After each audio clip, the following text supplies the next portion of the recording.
Welcome everyone. In this video I'm going to replace the stock handlebar with this one.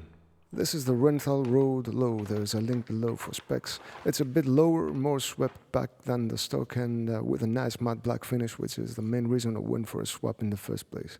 It also has the extremely useful markings in the middle that lets you easily find the center in the clamps, and of course the knurling on the left end of the bar to keep your grip from sliding.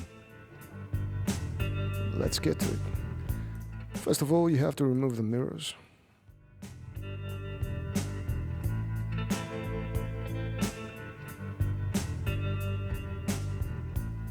Before you start using any tool, cover up the tank to protect it from any mishaps. Then remove the bar end caps, loosen and remove all the bolts holding the switch clusters and the lever brackets.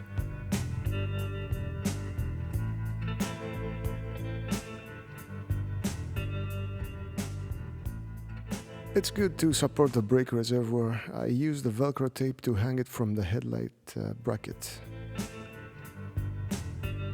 To remove the left grip, I only used a screwdriver, and after a bit of twisting it came out quite easily. If you need, you can use some kind of lubricant to help slide it off. At this point you cannot pull the throttle assembly off unless you disconnect the cables, so it's better to leave it as it is for now. Next, get the crossbar out of the way and loosen the four bolts that hold the clamps together. Now that the handlebar moves around, you can easily slide off the throttle assembly and the clutch lever bracket. There's a huge difference in weight. And now the hardest part of the whole process. The knurling on the left side makes it really hard to slide the clutch lever bracket in. You have to use something as a wedge to keep the bracket a bit wider than normal. I used a flat screwdriver, still took a lot of twisting and pushing.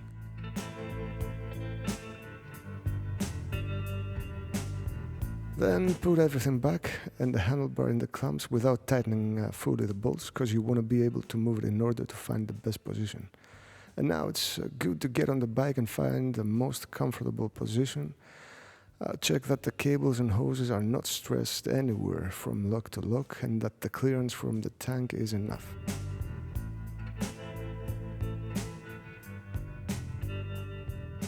Now you have to decide if you're going to drill the handlebar or grind down the locating pin. Personally, I don't like the idea of the throttle assembly moving around when I need it to be firm, so I decided to drill.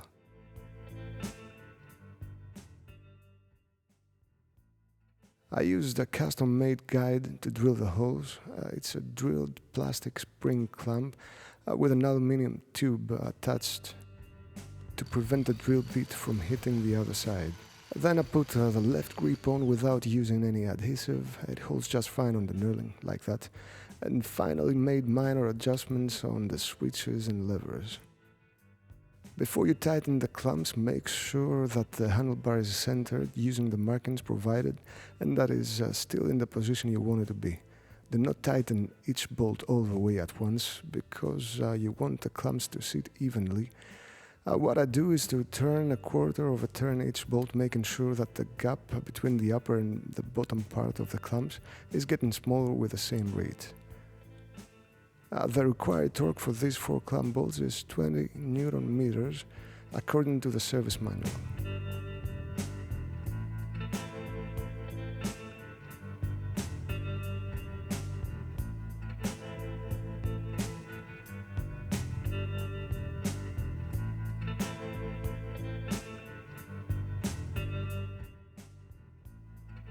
Then you have to put back the mirrors, obviously, and to fit the bar end caps, I found a temporary solution while I'm waiting for these bar end mirrors to arrive, for which I'm going to do an installation video and review, so stay tuned.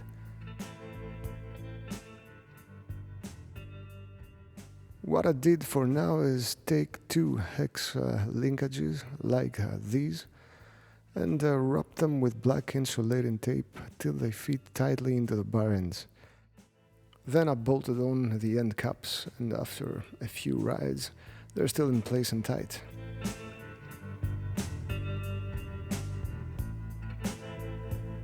And that's it.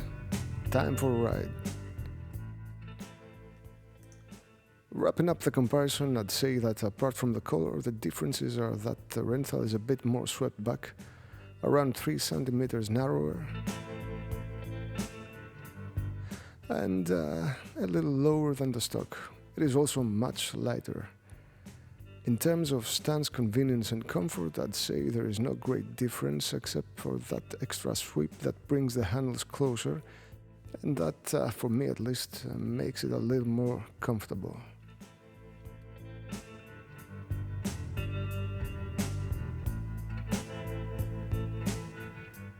All in all, it's a much better quality part, and to me at least the bike looks much better now.